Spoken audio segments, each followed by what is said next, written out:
Hello friends, स्वागत है आप सभी लोगों का आपके अपने यूट्यूब चैनल एग्जाम हिंट्स में। आज की इस वीडियो में हम देखेंगे BSc second year fourth semester के सभी स्टूडेंट्स के लिए सब्जेक्ट बॉटनी यानी कि वनस्पत विज्ञान की unit 3 commercial production of flowers vegetable and fruits के कुल 80 most important multiple choice questions जो कि पहले भी आपकी परीक्षाओं में पूछे जा चुके हैं तथा आपकी आगामी परीक्षा के लिए बेहद ही महत्वपूर्ण होने वाले हैं। तो अगर आप हमारे चैनल पे फर्स्ट टाइम विजिट कर रहे हैं और अगर अभी तक आपने इस चैनल को सब्सक्राइब नहीं किया है तो चैनल को जरूर से जरूर सब्सक्राइब कर लें तथा बेल आइकन को प्रेस करना ना भूलें। तो चलिए आज की इस वीडियो को बिना किसी देरी के शुरू करते हैं। बात करें यूनिट 3 के सबसे महत्वपूर्ण प्रश्नों की, तो यूनिट 3 के सबसे महत्वपूर्ण प्रश्न इस सारणी से पूछे जाएंगे। यहाँ पे आपको इस यूनिट्स में दिए गए प्लांट्स के नाम, उनके बोटेनिकल नेम तथा उनकी फैमिली लिखी गई है। इस यूनिट में जो पहला प्लांट मेंशन है वो है रोज। तो रोज का बोटेनिकल नेम आपसे पूछा जा सकता है। तो रोज का बोटेनिकल नेम होता है रोजा र्यूबिजिनोसा और यह बिलोंग करता है फैमिली रोजेसी से। तो आपको मल्टीपल चॉइस क्वेश्चन में रोज का बोटेनिकल नेम और उसकी फैमिली पूछी जा सकती है। तो ठीक इसी प्रकार बात करें अगले प्लांट्स की, तो अगला प्लांट है जरबेरा। जरबेरा का बोटेनिकल नेम होता है जरबेरा जेमिसोनी और यह बिलोंग करता है फैमिली एस्टरेसी या फिर कंपोजिटी से। बात करें इस यूनिट के तीसरे महत्वपूर्ण प्लांट की, तो वह है ग्लैडियोलस और इसका बोटेनिकल नेम है ग्लैडियोलस ट्रिस्टिस और यह बिलोंग करता है फैमिली इरिडेसी से। वहीं अगला प्लांट है टोमेटो। टोमेटो का बोटेनिकल नेम होता है सोलेनम लाइकोपर्सिकम और यह बिलोंग करता है फैमिली सोलेनेसी से। बात करें अगले प्लांट की, तो अगला है कुकुम्बर और इसका बोटेनिकल नेम है कुकुमिस सैटिविस और यह बिलोंग करता है फैमिली कुकरबिटेसी से। बात करें छठे प्लांट की, तो छठवां है स्ट्रॉबेरी और यह बिलोंग करता है फैमिली फ्रेजेरिया एनानेसा से और इसकी फैमिली है रोजेसी। वहीं बात करें इस यूनिट में मेंशन लास्ट इम्पॉर्टेंट फ्लावर की, तो वह है लिली और यह बिलोंग करती है फैमिली लिलियेसी से और इसका बोटेनिकल नेम है लिलियम। तो इन सभी प्लांट से आपको इनकी बोटेनिकल नेम तथा आपकी फैमिली मल्टीपल चॉइस क्वेश्चन में पूछी जा सकती है और ज़्यादातर चांस है कि इसी चार्ट से आपको प्रश्न इस यूनिट से बनेंगे। तो आप इसे ज़रूर से ज़रूर तैयार कर लें। अब बात करें इसके अलावा कौन से वो महत्वपूर्ण मल्टीपल चॉइस क्वेश्चन हैं जो इस यूनिट से बन सकते हैं, तो चलिए आइए उन्हें देखते हैं। तो आज की इस वीडियो का पहला प्रश्न है the branch of horticulture concerned with the cultivation of flowering plants is known as, यानी कि हार्टिकल्चर की वह शाखा जो कि फ्लावरिंग प्लांट्स के कल्टीवेशन से संबंधित है, क्या कहलाती है? तो इसका राइट आंसर होगा ऑप्शन बी फ्लोरिकल्चर। बात करें अगले प्रश्न की, तो अगला प्रश्न है the branch of horticulture that deals with the production storage processing and marketing of vegetables is known as, यानी कि हार्टिकल्चर की वह शाखा जो कि सब्जियों के प्रोडक्शन स्टोरेज प्रोसेसिंग और मार्केटिंग से संबंध रखती है वह कहलाती है ओलेरी कल्चर। तो इसका राइट आंसर होगा ऑप्शन सी। बात करें अगले महत्वपूर्ण प्रश्न की, तो अगला प्रश्न है hydroponics is the technique of cultivation of plants without using which of the following, यानी कि हाइड्रोपोनिक्स टेक्निक में पौधों को कल्टीवेट किया जाता है बिना किसके उपयोग के? तो इसका राइट आंसर होगा option B soil. Hydroponics technique में सॉइल का उपयोग नहीं करते हैं, तो इसका राइट आंसर हो जाएगा ऑप्शन बी। वहीं बात करें चौथे प्रश्न की, तो चौथा प्रश्न है द ब्रीडर सीड्स है, यानी कि जो ब्रीडर सीड्स होती हैं उनके पास होते हैं, तो इसका राइट आंसर होगा option first golden yellow tag. तो इसका राइट आंसर है ऑप्शन फर्स्ट। अगला प्रश्न है which hormone is used for ripening of fruits, यानी कि वह कौन सा हार्मोन है जो फलों के पकने के लिए उपयोग होता है? तो इसका राइट आंसर होगा ऑप्शन डी इथाइलिन। बात करें अगले प्रश्न की, तो अगला प्रश्न है which of the following chemical is used for induction of polyploidy, यानी कि वह कौन सा केमिकल है जो कि पॉलीप्लॉइडी के इंडक्शन के लिए यूज होता है? तो इसका राइट आंसर है ऑप्शन डी कोल्चिक्सिन। तो इसका राइट आंसर हो जाएगा ऑप्शन डी। बात करें अगले प्रश्न की, तो अगला प्रश्न है पुसा नन्ना is a dwarf variety of papaya, यानी कि जो पुसा नन्ना है वह एक डॉर्फ वैरायटी है पपीते की। इट इज़ डेवलप्ड थ्रू, यह किसके द्वारा डेवलप की गई? तो यह डेवलप की गई थी म्यूटेशन के द्वारा। तो इसका राइट आंसर होगा ऑप्शन बी। अगला प्रश्न है Pusa majestic is a variety of, यानी कि पुसा मैजेस्टिक किसकी वैरायटी है? तो यह वैरायटी है पपाया की। तो इसका राइट आंसर है ऑप्शन फर्स्ट। वहीं बात करें अगले प्रश्न की, तो अगला प्रश्न है the fruit of mango is botanically called as, यानी कि जो मैंगो का फल होता है उसे बॉटनिकली रूप में क्या कहते हैं? तो उसे ड्रूप कहते हैं। तो इसका राइट आंसर होगा ऑप्शन डी। अगला प्रश्न है seedless variety of mango is, यानी कि वह कौन सी वैरायटी है आम की जो कि सीडलेस होती है? तो इसका राइट आंसर है ऑप्शन डी सिंधु, यानी कि सिंधु आम की वैरायटी में सीड नहीं होते हैं। वहीं बात करें अगले प्रश्न की, तो अगला प्रश्न है citrus canker disease in lemon is caused by, यानी कि नींबू में जो बीमारी होती है सिट्रस कैंकर वह किसके द्वारा होती है? तो वह होती है बैक्टीरिया के द्वारा। तो इसका राइट आंसर होगा ऑप्शन फर्स्ट। बात करें अगले प्रश्न की, तो अगला प्रश्न है एडिबल पार्ट ऑफ लीची इज, यानी कि लीची में वह कौन सा पार्ट है जो कि खाया जाता है? तो इसका राइट आंसर है ऑप्शन फर्स्ट फ्लैसी एरिल। अगला प्रश्न है germination of seed while it still remains attached with the parent plant is called as, यानी कि सीड की वह जर्मिनेशन जिसमें जो सीड होता है वह अपने पेरेंट प्लांट से अटैच होता है क्या कहलाता है? तो यह मेथड कहलाता है वीवी पेरी। तो इसका राइट आंसर होगा ऑप्शन सी। अगला प्रश्न है botanical name of cabbage is, यानी कि कैबिज का बोटेनिकल नेम क्या है? तो कैबिज का बोटेनिकल नेम है ब्रेसिका ओलेरासिया वर कैपिटेटा। तो इसका राइट आंसर होगा ऑप्शन बी। अगला प्रश्न है which fruit is known as king of fruits, यानी कि वह कौन सा ऐसा फल है जो कि फलों के राजा के नाम से जाना जाता है? तो इसका राइट आंसर होगा ऑप्शन फर्स्ट मैंगो। अगला प्रश्न है कल्टीवेटेड स्ट्रॉबेरी इज, यानी कि कल्टीवेटेड स्ट्रॉबेरी कौन सी होती है? तो इसका राइट आंसर है ऑक्टाप्लॉइड। बात करें अगले प्रश्न की, तो अगला प्रश्न है most common disease of banana in India is, यानी कि भारत में केले में वह कौन सी डिजीज है जो कि बहुत ही कॉमन होती है? तो इसका राइट आंसर है ऑप्शन सी बंची टॉप। वहीं बात करें अगले इंपॉर्टेंट प्रश्न की, तो अगला प्रश्न है development of fruit without fertilization is known as, यानी कि फ्रूट का डेवलपमेंट बिना फर्टिलाइजेशन के क्या कहलाता है? तो यह कहलाता है पार्थिनोकार्पी। तो इसका राइट आंसर होगा ऑप्शन फर्स्ट।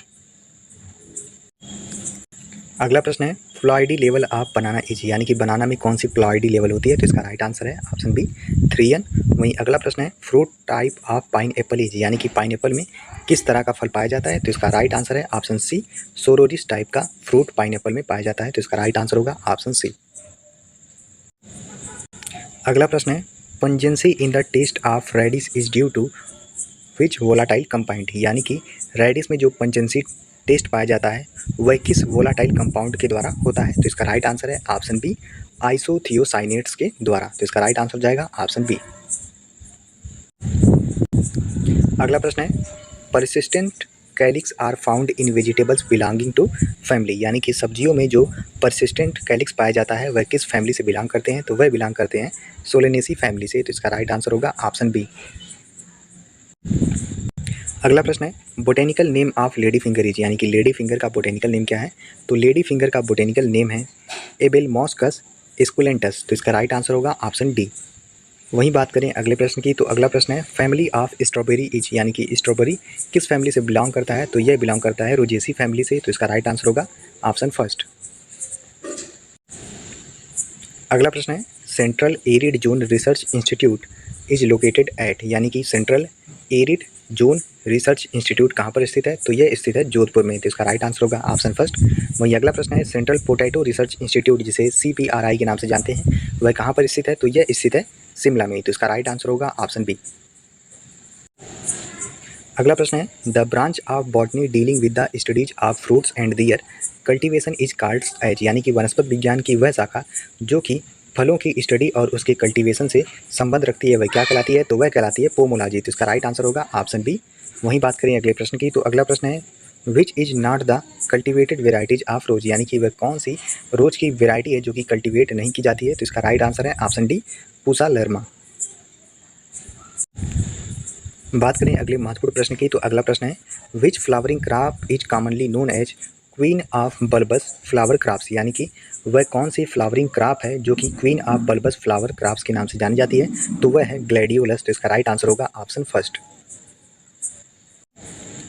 अगला प्रश्न है which phyto hormone can be used as substitute for long day requirement in cultivation of flowering plants, यानी कि वह कौन सा फाइटो हार्मोन है जो कि फ्लावरिंग प्लांट्स के कल्टीवेशन में लॉन्ग डे रिक्वायरमेंट के लिए यूज होता है? तो वह हार्मोन है जिब्रेलिन। तो इसका राइट आंसर होगा ऑप्शन सी। बात करें अगले प्रश्न की, तो अगला प्रश्न है self life of cut flowers and vegetables can be increased by the use of, यानी कि कटे हुए फ्लावर्स और सब्जियों की जो सेल्फ लाइफ होती है उसे किसके द्वारा बढ़ाया जा सकता है? तो उसे बढ़ाया जा सकता है साइटोकाइनिन के द्वारा। तो इसका राइट आंसर होगा ऑप्शन सी।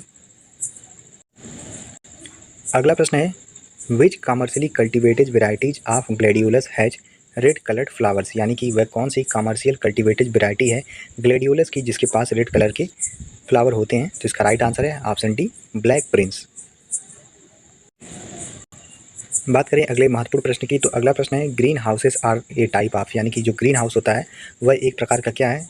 तो जो ग्रीन हाउस होता है वह एक प्रकार का कंट्रोल्ड इन्वायरमेंट कल्टीवेशन होता है, यानी कि ग्रीन हाउस के अंदर पौधों को एक कंट्रोल इन्वायरमेंट के अंदर कल्टीवेट करने का कार्य करते हैं। तो इसका राइट आंसर होगा ऑप्शन फर्स्ट। बात करें अगले प्रश्न की, तो अगला प्रश्न है the optimal temperature to maintain continuous rose flower production in greenhouse is between, यानी कि वह कौन सा ऑप्टिमल टेम्परेचर है जो कि रोज फ्लावर के प्रोडक्शन में ग्रीन हाउस में रखा जाता है। तो ग्रीन हाउस में रोज फ्लावर के कल्टीवेशन के लिए कम से कम 16 से 22 डिग्री सेल्सियस रखा जाता है। तो इसका राइट आंसर होगा ऑप्शन सी। अगला प्रश्न है commercial propagation of gladiolus occurs through, यानी कि व्यापार के लिए ग्लैडियोलस का प्रोपोगेशन किसके द्वारा किया जाता है। तो ग्लैडियोलस का प्रोपोगेशन कार्न्स के द्वारा करते हैं। तो इसका राइट आंसर होगा ऑप्शन फर्स्ट। अगला प्रश्न है the international market of floriculture is growing annually at the rate of, यानी कि जो फ्लोरिकल्चर होता है जिसमें फूलों को व्यापार के लिए उगाया जाता है, तो उसकी इंटरनेशनल मार्केट में किस दर से एनुअली यानी कि साल में वृद्धि हो रही है। तो वह वृद्धि हो रही है 8 से 10%। तो इसका राइट आंसर होगा ऑप्शन सी।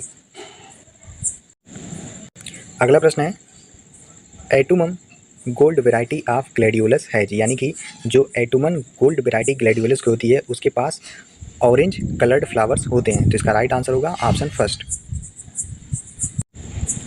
बात करें अगले प्रश्न की, तो अगला प्रश्न है gladiolus takes how many days to produce spikes, यानी कि ग्लैडियोलस जो होता है वह कितने दिन का समय लेता है स्पाइक्स को प्रोड्यूस करने में। तो इसका राइट आंसर है ऑप्शन बी, 60 से 120 दिन। अगला प्रश्न है which type of tomatoes varieties continue to grow and gives flowers and fruits as long as conditions and favourable, यानी कि वह कौन सी टमाटर की वेराइटी है जो लगातार ग्रो करती है और सही कंडीशन और फेवरेबल में लंबे समय तक फूल और फल को देती है। तो वह वेराइटी है इंटरमीडिएट। तो इसका राइट आंसर हो जाएगा ऑप्शन बी। बात करें अगले प्रश्न की, तो अगला प्रश्न है which type of tomatoes varieties continue to grow, यानी कि वह कौन सी टमाटर की प्रजाति है जो कि लगातार वृद्धि करती है और देती है flowers and fruits as long as conditions are favourable, और फेवरेबल कंडीशन में लंबे समय तक फूल और फल को देती है। तो वह वेराइटी कहलाती है इंडटर्मिनेट। तो इसका राइट आंसर हो जाएगा ऑप्शन बी।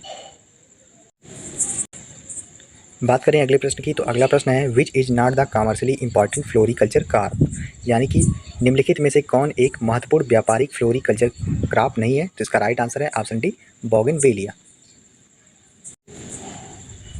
बात करें अगले प्रश्न की, तो अगला प्रश्न है the cultivation of plants without using soil is called as, यानी कि पौधों को कल्टीवेट करना बिना मृदा के उपयोग के हाइड्रोपोनिक्स कहलाता है। तो इसका राइट आंसर है ऑप्शन बी। अगला प्रश्न है which is yellow colour flower variety of gladiolus, यानी कि ग्लैडियोलस की वह कौन सी वेराइटी होती है जो कि पीले कलर के फ्लावर देती है। तो वह वेराइटी कहलाती है गोल्डन हार्वेस्ट। तो इसका राइट आंसर है ऑप्शन फर्स्ट। अगला प्रश्न है which is white coloured variety of gladiolus, यानी कि ग्लैडियोलस की वह कौन सी वेराइटी है जो वाइट कलर के फूल देती है। तो वह वेराइटी है कॉटन ब्लॉसम। तो इसका राइट आंसर है ऑप्शन डी। अगला प्रश्न है relative humidity requirement for gladiolus cultivation is, यानी कि ग्लैडियोलस के कल्टीवेशन के लिए रिलेटिव ह्यूमिडिटी कितनी आवश्यकता होती है। तो ह्यूमिडिटी यानी कि आर्द्रता की आवश्यकता होती है 60 से 70% ग्लैडियोलस के कल्टीवेशन के लिए।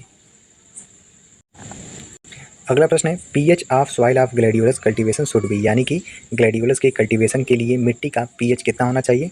तो 5.5 से 6.5 के अंदर। वहीं अगला प्रश्न है growth habit of sun gold variety of tomato is, यानी कि जो टोमेटो की सन गोल्ड वेराइटी होती है उसकी ग्रोथ हैबिट किसके कारण होती है। तो उसकी ग्रोथ वेराइटी होती है इंडिटर्मिनेट के कारण। तो इसका राइट आंसर होगा ऑप्शन बी। अगला प्रश्न है which is early bloomer variety of lily, यानी कि वह कौन सी लिली की वेराइटी है जो कि ब्लूमर वेराइटी कहलाती है। तो वह है एशियाटिक टाइप की। तो इसका राइट आंसर है ऑप्शन बी। बात करें अगले प्रश्न की, तो अगला प्रश्न है crops are protected from adverse condition of cold wind storm rain and frost damage, यानी कि पौधों को या फसलों को एडवर्स कंडीशन आने पर किसके द्वारा प्रोटेक्ट किया जाता है? तो ग्रीन हाउस के द्वारा क्रॉप्स का प्रोटेक्शन किया जाता है। तो इसका राइट आंसर होगा ऑप्शन फर्स्ट। अगला प्रश्न है which is oriental type variety of lily, यानी कि लिली की ओरिएंटल टाइप वैरायटी कौन सी है? तो Marco Polo oriental type of variety है लिली की। अगला प्रश्न है on the basis of light intensity requirement rose is, यानी कि रोज को लाइट के बेसिस पर कितनी इंटेंसिटी की रिक्वायरमेंट होती है, उस रिक्वायरमेंट को हेलियोफाइट कहते हैं। तो इसका राइट आंसर होगा ऑप्शन फर्स्ट। अगला प्रश्न है best planting time for rose cultivation is, यानी कि रोज की कल्टीवेशन के लिए बेस्ट प्लांटिंग टाइम क्या है? तो बेस्ट प्लांटिंग टाइम होगी रोज की कल्टीवेशन के लिए मई से जून। तो इसका राइट आंसर है ऑप्शन सी। अगला प्रश्न है botanical name of bitter gourds is, यानी कि बीटर गॉड्स का बोटेनिकल नेम क्या है? तो बीटर गॉड्स का बोटेनिकल नेम है मोमार्डिका कोरेंसिया। तो इसका राइट आंसर होगा ऑप्शन फर्स्ट। बात करें अगले प्रश्न की, तो अगला प्रश्न है which one of the following vegetables has persistent calyx, यानी कि निम्नलिखित में से किस सब्जी में परसिस्टेंट कैलिक्स पाया जाता है? तो इसका राइट आंसर है ऑप्शन सी सोलनम मेलोंजेना। अगला प्रश्न है botanical name of kiwi fruit is, यानी कि कीवी फ्रूट का बोटेनिकल नेम क्या है? तो कीवी फ्रूट का बोटेनिकल नेम है एक्टिनिडिया डेलिसियोसा। तो इसका राइट आंसर है ऑप्शन डी। अगला प्रश्न है which is not the variety of strawberry, यानी कि निम्नलिखित में से कौन स्ट्रॉबेरी की वेराइटी नहीं है? तो इलाइट स्ट्रॉबेरी की वेराइटी नहीं है। वही बात करें अगले प्रश्न की, तो अगला प्रश्न है strawberry is commercially propagated by, यानी कि स्ट्रॉबेरी व्यापारिक रूप से प्रोपोगेट किसके द्वारा की जाती है? तो इसका राइट आंसर है ऑप्शन नंबर डी रनर्स के द्वारा। अगला प्रश्न है which is an antioxidant rich variety of potato, यानी कि वह आलू की कौन सी वेराइटी है जो कि एंटीऑक्सीडेंट रिच होती है? तो इसका राइट आंसर है ऑप्शन फर्स्ट कुफरी नीलकंठ। बात करें अगले प्रश्न की, तो अगला प्रश्न है bulb of onion is formed due to transformation of, यानी कि ओनियन में जो बल्ब का फॉर्मेशन होता है ट्रांसफॉर्मेशन के कारण वह किसके द्वारा होता है? तो वह होता है शॉर्ट स्टेम के द्वारा। तो इसका राइट आंसर है ऑप्शन बी। अगला प्रश्न है the curd initiation in cauliflower after transplantation takes, यानी कि कॉलीफ्लावर के ट्रांसप्लांटेशन के कितने दिन बाद कर्ड इनिशिएशन होता है? तो इसका राइट आंसर है option number C 35 to 45 days.